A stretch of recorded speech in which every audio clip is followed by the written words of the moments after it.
I've come to a conclusion. There's some shady people out there. When you're talking about chili,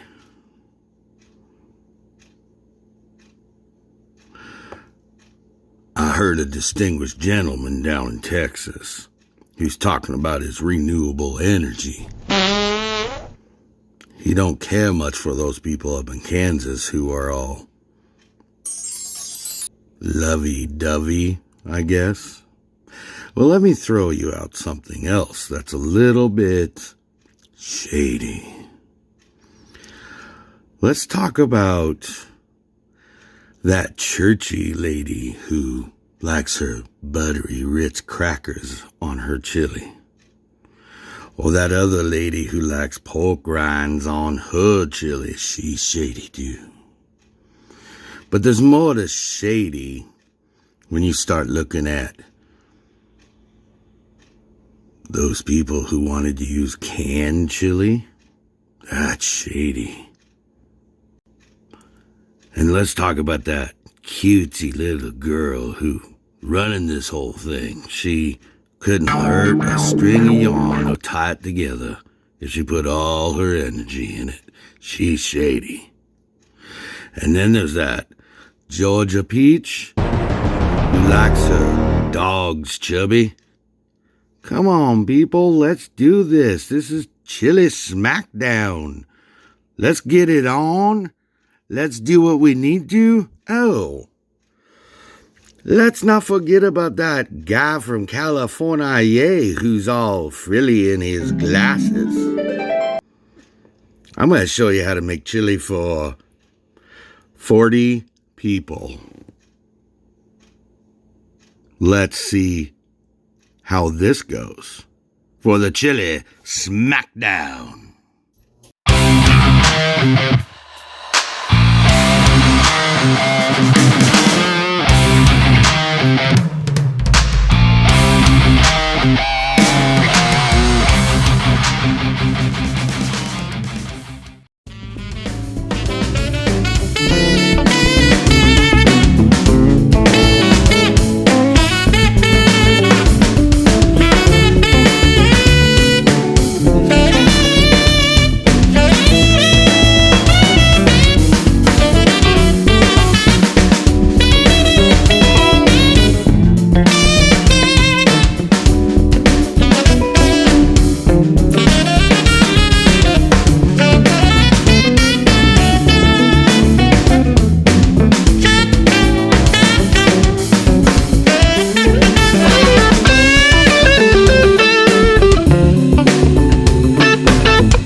Alright, so let's get started with speckled chili. That is what we're making. So for this recipe, you will need 8 cups of meat. And we're using home-canned pork and home-canned chicken. In addition to that, you will also need, I'm going to go with 128 ounces of broth. That probably will work. Then you need 5 cans of Great Northern beans.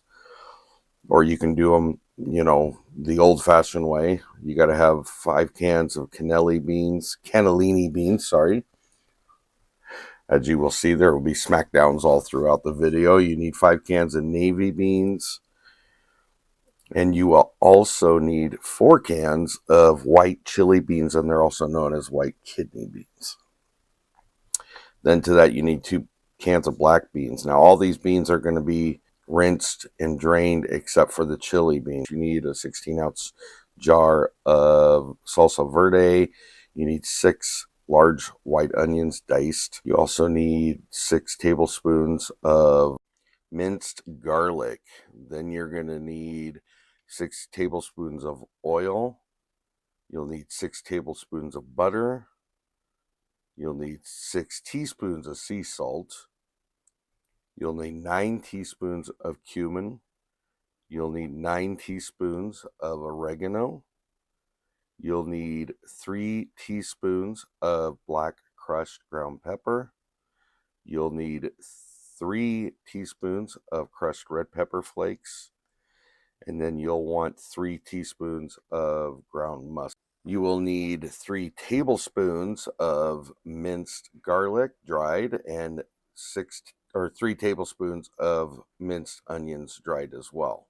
So now we're going to use 6 cups of sour cream, 3 cups of heavy whipping cream, and then you're going to need 3 cups of shredded mozzarella cheese, 3 cups of shredded white cheddar cheese. We use the thicker kind.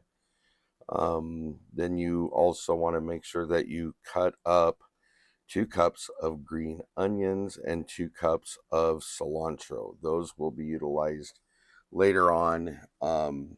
You'll use part of the green onions in the recipe, but the most of that will be used later on in the garnishing. So now it's time for the Chilismackdown 2023. So here's what we're doing. We're taking all of these ingredients and now we're going to put them together. So we're going to combine our butter and our oil in a hot pan. We're using a 21 quart roaster. It just works better for us, so that's what we're opting to do. We're going to make sure it gets around the pan all together because we need to have that so that we're able to saute the onions, which we need to do before we begin with the rest of the process. So all we're doing here is just getting it smoothed out, and now we'll add in our 6 large white onions. We're using white onions, sweet onions work, yellow onions work. It's whatever your preference is. I don't think there's too much of a have to do it one way or another. So you just want to make sure you stir them around, try to get them as covered with the oil and butter mixture as you can. And you're really going to want to let these become translucent before you start moving on in your process. And you have to make sure that you're really watching this because you don't want it to burn. Your point is to saute it. So you want to make sure you get that done. And once that's come to a point, then we're going to go ahead and stir them around again, make sure everything's moving around and getting soft as the point we're looking for. And we'll do this a couple times. And so what we're going to do here is we're going to go ahead and add in our first 2 quarts of chicken broth. And so that's 64 ounces. I do state 128 ounces. I did find out that I wanted to add more, but I don't think 128 is, I think it's too much. But you want to add in your salsa verde, you want to add in your minced garlic, your salt, then you're going to go ahead and add in the cumin, and then you're going to add in the oregano, and I try to spread it around so it gets, it's easier to incorporate. Now I'm adding the black pepper, and then I'm going to go ahead and add in the red pepper flakes. I held off on some of them just because I wasn't sure about the heat, but I ended up adding them back in. So then we added the mustard in, the minced garlic dried, and the minced onion dried. I use granulated because I didn't have any mince, but the mince does work better. And in the time that it's cooking, it more than rehydrates, so you don't have to worry about that. Just stir it around, make sure it all gets combined. One of the questions I get asked is why do you use different types? And it's because the minced garlic fresh, the powdered, the granulated, those all have different flavor profiles, so they add to it. So here's why I made the mistake I did. In the beginning, I said 128 ounces. I think you'd be better off dropping off down to 96 because when I was calculating and going through, I'm adding 8 jars of home canned ugly chicken and ugly pork. Those all make their own juice and broth. So I added 8 cups of broth into it with this, not thinking about it when I did the math. So you'll want to cut that back. I'm almost positive to 96 ounces, which my original recipe, when it's multiplied, it comes out to that amount. I should have stuck to that. So You just want to make sure you break up the chicken as much as you can. You're trying to get it, it doesn't have to be fine because as it cooks, it will break down more. But you want to make sure that you're not leaving them in whole jarred position. So I went ahead and added another quart of water here, and then I decided to add another one. So I ended up adding not only the 8 cups, but I also added the 128 ounces. So watch your water. Anyway, so I added the chili beans, which I did not drain. It's the only one I don't drain. All the rest of them I do. I got navy beans, cannellini beans, Great Northern beans, and then navy beans, I think, is the only other one I haven't mentioned here. So as I add them, I'm just stirring around, trying to make sure it's all getting mixed up as best as it possibly can. So one of the things, I'm not positive if I even show this. I think I did, but where the speckled part of it comes from is that, yeah, I didn't show because they're right there.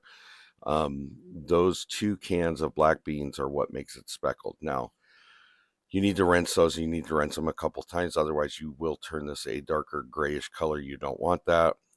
So I just keep stirring it. I let it cook for 2 hours and just keep stirring it down. And that's what you got to do. So now I'm adding the sour cream, which again, that was 6 cups of sour cream.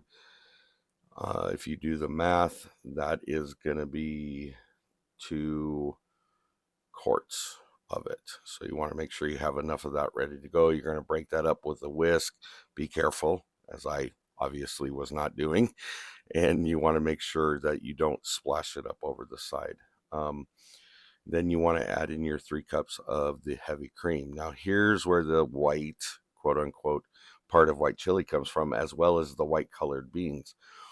You also notice that we're not using any red sauce. We're not using tomato paste. We're not using red chili beans or kidney beans or pinto beans.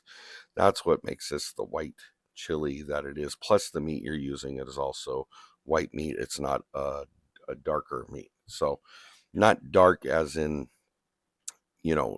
poultry dark, but dark as in like red meat. So then we're also adding in about a cup or so of the spring onions. Those have already been cut up, so we added those. Now I'm adding the mozzarella cheese.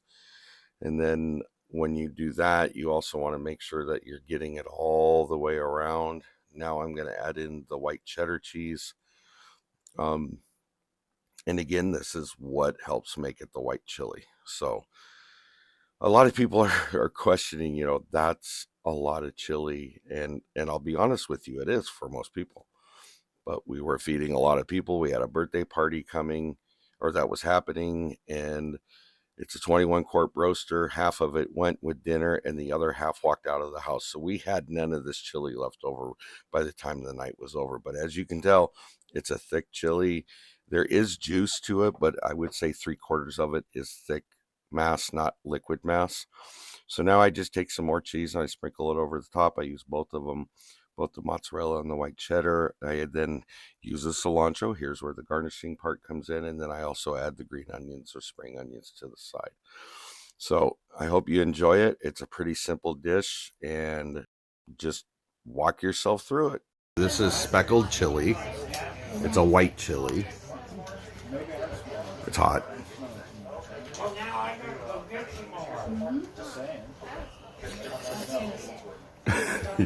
Cheesy. Oh my goodness. You like It's that? amazing. Would you eat it again? I would eat it again. All right. Thank you. And happy birthday. Thank you. All right. Thanks. I just want to say great job to Not For Nothing Homestead. You put on a great collaboration. You ran it very professionally. It's very successful and you should be very proud of yourself.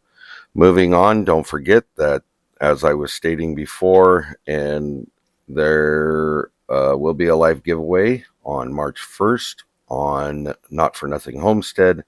It'll be 4 p.m. Eastern, 3 p.m. Central, 2 p.m. Mountain, 1 p.m. Pacific.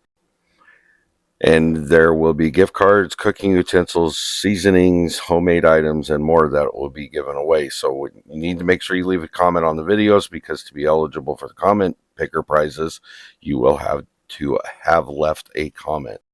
There will also be door prizes, and those will be given out using the StreamYard giveaway tool. So make sure you do all that. If you do like some of the content that you've seen, make sure you like and comment and share. And if you enjoy it, go ahead and consider joining any of these channels. They're great channels, and they are wonderful people.